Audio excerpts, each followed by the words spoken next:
Shalom and welcome to Jerusalem Studio. With President Donald Trump's resounding election victory, the Iranian regime is facing a pressing dilemma as it prepares for the handover from the Biden administration. Trump abrogated the so-called JCPOA, or Iranian nuclear agreement from 2015, and ordered the elimination of the RGC's terror mastermind Qassam Soleimani. So while Iran has not relented in its belligerent posture from Yemen to Iraq and through Hezbollah and Hamas, it must now count the costs should it breach any of the incoming administration's red lines. So what are the likely Iranian courses of action? Joining us for the analysis are Brigadier General in Reserve Yaron Rosen, formerly the IDF's Chief of Cyber Staff, as well as an Israel Air Force commander and a fighter pilot. It's great to see you, General. Also joining us is Professor Russell Berman, who formerly served as a senior advisor at the State Department at the Foreign Planning Staff, currently the director of the Middle East and Islamic World Working Group at the Hoover Institution at Stanford University. It's great to see you, Professor Berman. With me here in the studio is our TV7 editor-at-large, Mr. Amir Oren. Amir, set the stage for us. Well, the Iranian regime made no secret of its preference for Kamala Harris. It sent an assassination squad trying to kill President-elect Trump. This, of course, the FBI foiled. But nevertheless, now that this is a fact, that Donald Trump is coming back to the White House, the Iranians are pragmatic enough to try and synchronize their policy vis-a-vis Trump, especially as he's probably going to be much more friendly towards Vladimir Putin, who in recent years has been an ally of Iran, and this could be a consideration for Moscow too, whether to still strengthen the Russian ties with Iran, or whether to cool them a bit. President-elect Trump promised to end the war in the Middle East. And of course, Iran is behind Hamas, Hezbollah, the Houthis, and others. This could be a factor. He said that he wants to have friendly relations with Iran. Again, one should wait to see what's behind it. And also that he does not want to have any foreign war, any forever war, that his entire outlook is peaceful. These are, of course, only slogans or headlines. We have to see what the substance is. But in any event, in Tehran, they are probably very anxious to see which way Trump is going. And they started trying to have better relations with Saudi Arabia. We saw it over the last several days. Again, this could be more style than substance. Too early to say. Indeed. 3 points with regard to Russian President Vladimir Putin. I think it's going to be reactive or reactionary to the various activities that Trump will seek to pursue on the Ukraine-Russia front, based on the manner in which Putin response to that will very much dictate his relationship with the incoming Trump administration, at least the way I see it. The second point with regard to the Kingdom of Saudi Arabia, to include also the yesterday, it was yesterday, the meeting that was held in Riyadh, particularly between the Organization of Islamic Cooperation and the Arab League. We saw that the Kingdom of Saudi Arabia is making all kind of statements and everything of sorts that is not necessarily aligned with the United States, and therefore many are interpreting this as the start of negotiations with the United States for the upcoming 4 years. And last but not least, we do need to remember that the one heading the transition team for the State Department is no other than the former U.S. Special Envoy for Iran, Brian Hook, who made a public statement in an interview on CNN. He did highlight that while the Trump administration will not seek a regime change in Iran, it will seek to hold Iran accountable, to isolate it, and to reinvigorate the so-called maximum pressure campaign. With that being said, let's turn to the United States. Professor Berman, I'd like to hear your take on the latest with regard to prospects of a U.S. foreign policy with regard to the Iranians. We see the first two key positions being filled. The first one with Marco Rubio. He's not ever shied away of voicing his stance vis-a-vis the Islamic Republic of Iran, nor the National Security Advisor, Mike Waltz, who is also someone who is very clear-eyed about the Iranian belligerence and the threat to U.S. interests in the Middle East and beyond. Well, there are a number of different dimensions to this. First, the role of Brian Hook in the transition in the State Department indicates, without a doubt, that we're going back to the era of maximum pressure. The Trump administration never wanted to pursue regime change. The United States is not going back to that vision of the neoconservative era, but it is certainly going to put very, very strict constraints on what the Iranian regime can do and hold it, as you put it, responsible for any malign activities it carries out throughout the region. Therefore, expect very high sanctions on Iran. Secondly, I would not overstate the suggestion of friendly relationships between President Trump and Putin. On one level, it's certainly the case. President Trump has a history of trying to interact directly with foreign leaders, including foreign leaders of adversarial countries. But the notion that he is eager to embrace Putin is a myth of the Democratic Party. It's pretty clear that with his appointments of Rubio and Waltz, this is going to be a presidency of peace through strength. I do think that he wants to bring the Ukraine war to a conclusion. I think the long years of reluctance on the part of the West to fund Ukraine sufficiently has led to something like a stalemate, and one can't imagine that one can pull oneself out of a stalemate and get to total victory overnight. That's magical thinking. So Trump is going to go in and try to find some resolution. What's interesting, third point now, for you Washington watchers, is the tension that may be developing within the Trump world between the strong hawks, if I may put it that way, Rubio and Waltz on the one hand, and the more isolationist tendency, perhaps around Vance, perhaps around some of the advisors or outside of political positions, maybe some of the senators. So there is a push and pull inside Washington as well.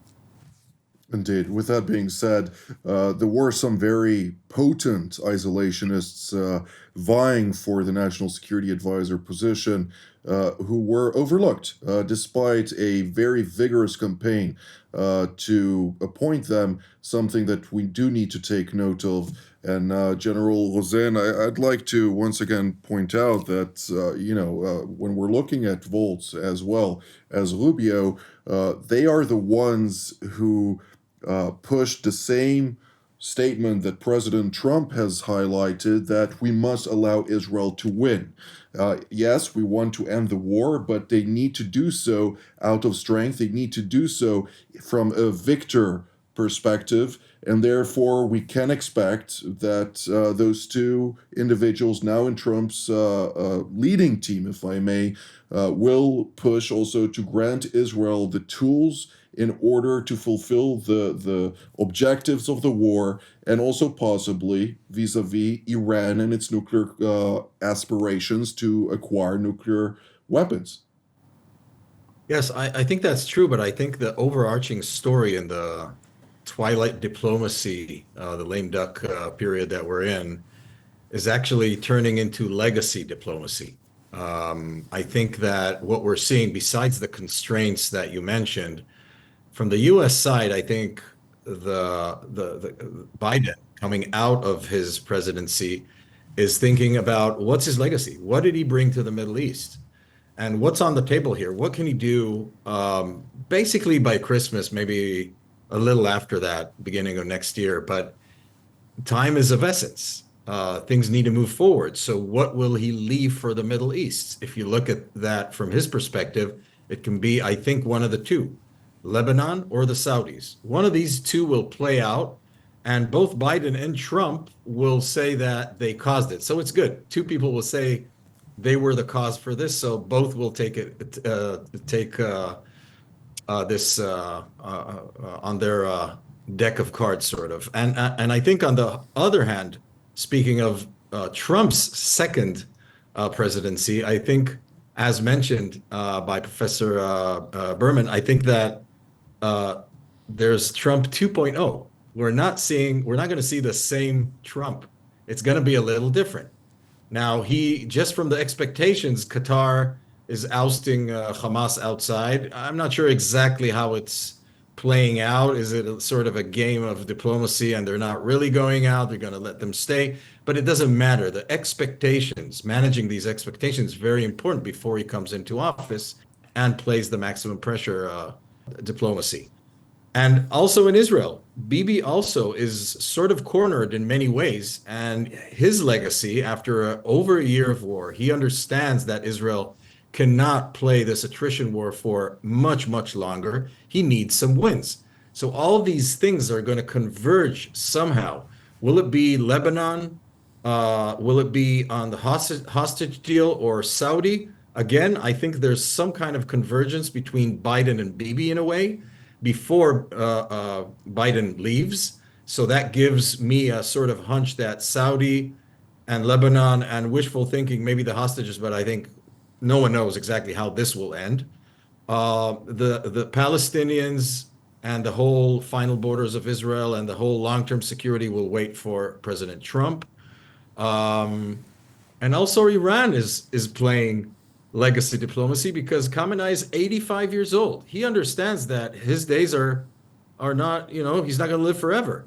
So what are their options? I think that the fact that they're not retaliating and even not talking about it, it says a lot because they're also in this twilight diplomacy and thinking about the legacy and so on and so forth. I think we're going to see a lot of this legacy diplomacy playing out in the next few weeks.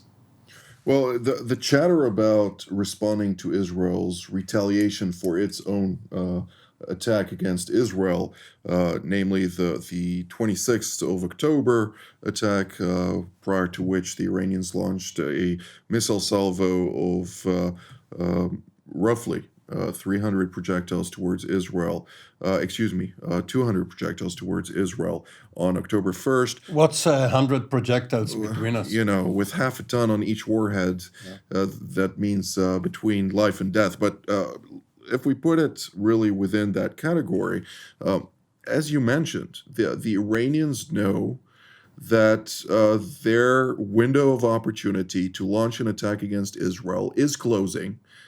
Without the devastation that they may expect in return.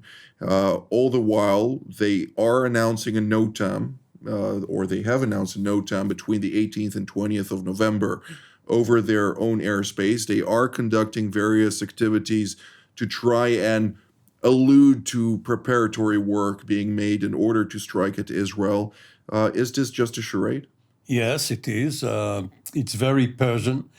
And when you look at President-elect Trump, he's 8 years older than at the same position in 2016. He is, of course, starting his second and last term. He is a man in a hurry. He's 78 years old. And President-elect Trump is not candidate Trump. He has surprised both his critics and perhaps some of his supporters by the quick work that he has been doing in announcing the positions, the staffing. And if you compare what he has done up to now in the key national security and foreign policy positions, we still have to see defense, CIA, and some other positions. At the same time, in 2016, he appointed a business executive, Rex Tillerson, to be Secretary of State, and he filled other positions with retired generals. Mike Flynn for National Security Advisor, later, of course, H.R. McMaster, James Mattis, Secretary of Defense, and so on and so forth. Now with politicians, we also have to mention Congresswoman Stefanik for UN. Who used to be all businessmen before entering into yes, politics. but politicians are now loyal to him. The others were deemed professional. Whether they succeeded in being professional or not is something else. And I'm saying all of that to point out that this time policy will come from the top. Trump will have his own agenda. Maybe he aims for a Nobel Prize. Imagine if he gets peace in Ukraine as well as in the Middle East, he will have quite a claim. And he wants his legacy too, as General Rosen mentioned regarding Biden. So all of that is in order to say that the Iranians better watch out. They see that Netanyahu and Trump have talked for 3 times already in less than a week, that Minister of Strategic Affairs Dermer was sent to the US to establish the bridge between the Israeli government and the Trump administration. So the Iranians are not going to act out of haste. They will wait and consider their options. Professor Berman, I'd like to hear your take on this. Obviously, just to put things in perspective, Trump of 2016 is undoubtedly more experienced. Not of 2016. Well, no, since 2016, Yes. excuse me, is more experienced. He understands. He also tweeted a couple of times about the necessity to get everybody through the Senate as quickly as possible, all the various assistants that he wants to appoint. So he understands the system a lot better than what used to be back in 2016. The transition team that was also back in 2016 now is very much more experienced with the different people at hand, understanding what is necessary in order to push the things through.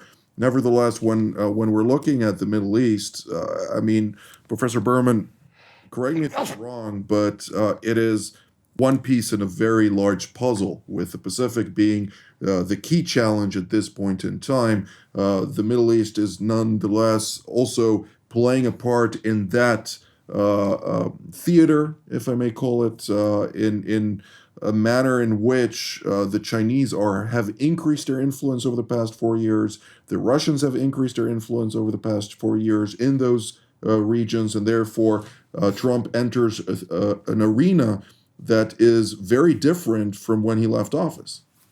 Okay, first some comments on Washington, then about geopolitics.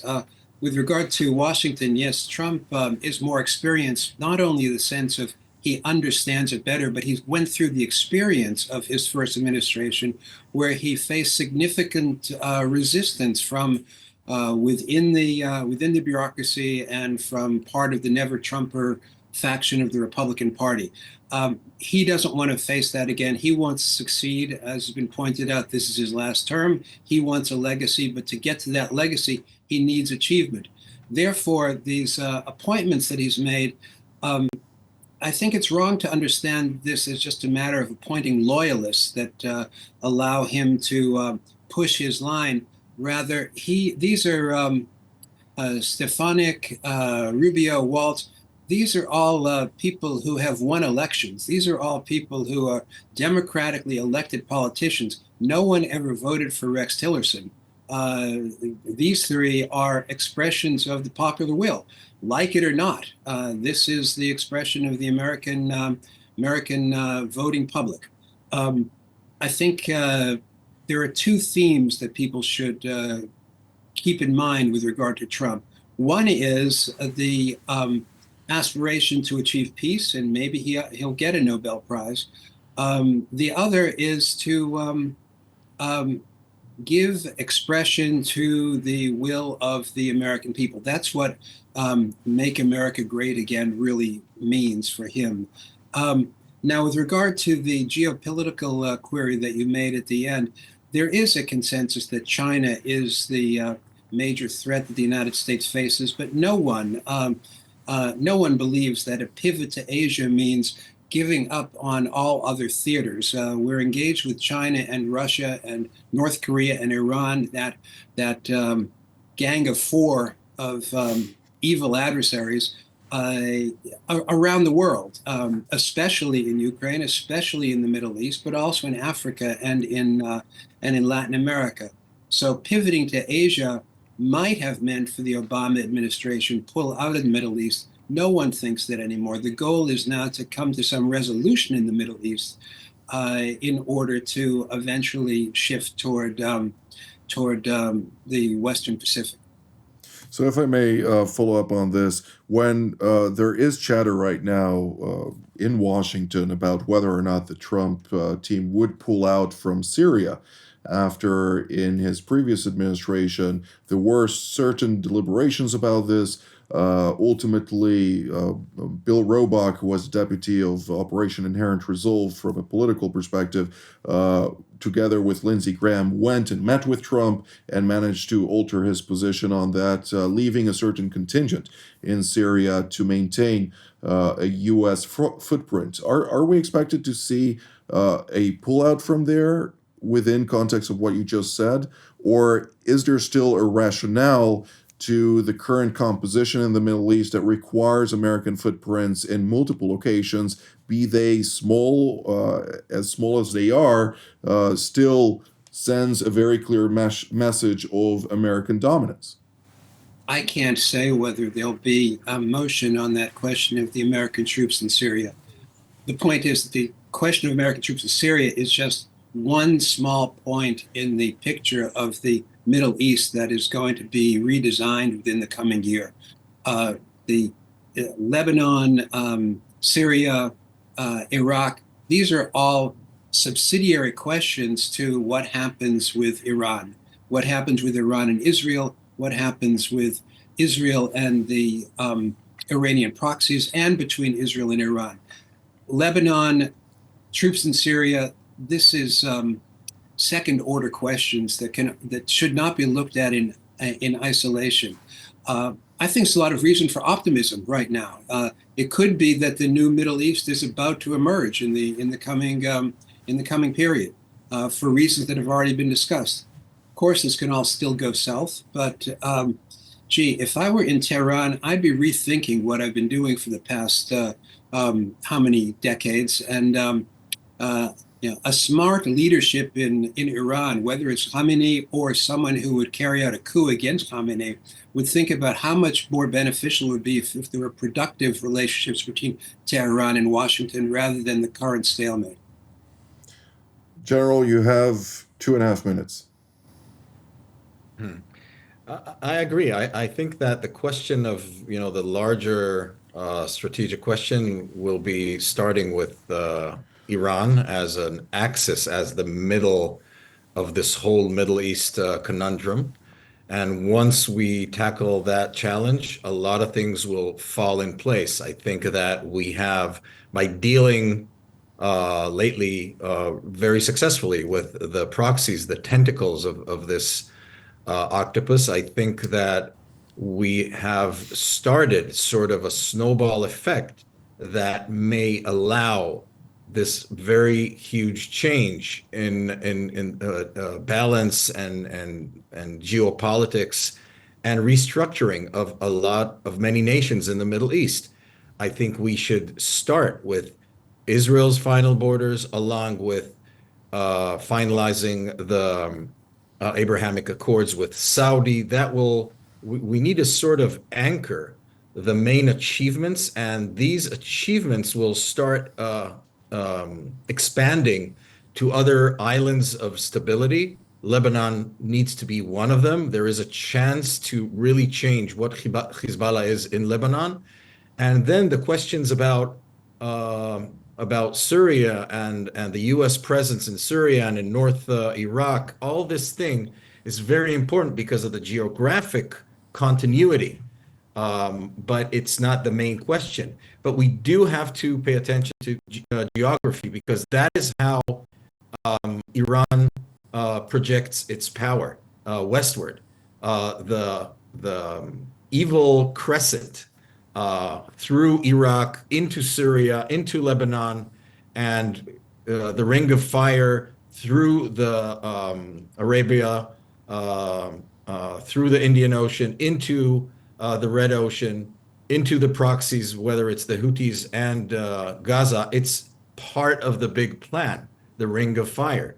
So we need to take the geography into account, but we need to now sort of dismantle this Ring of Fire by creating these most likely islands of stability and start expanding from there, just building on one success after another. And it's not easy. Each one of them is a few decades long change, but there's a good hint of a good start. We just need to push towards that, and the U.S. has a huge part in that. Mr. Oren? Well, no one, including incoming presidents, has any idea what the next crisis will be. Truman didn't predict Korea, Johnson, Vietnam, and Kennedy, Cuba, and all. We can go on and on. We have to see where Trump starts on January 20th and what the next crisis will be. Well, this is all the time that we have for today. I'd like to immediately thank Professor Berman, General Rosen, and Mr. Oren for all of your insights, and I'd like to thank all of you at home as well. Until our next edition from here in Jerusalem, Shalom.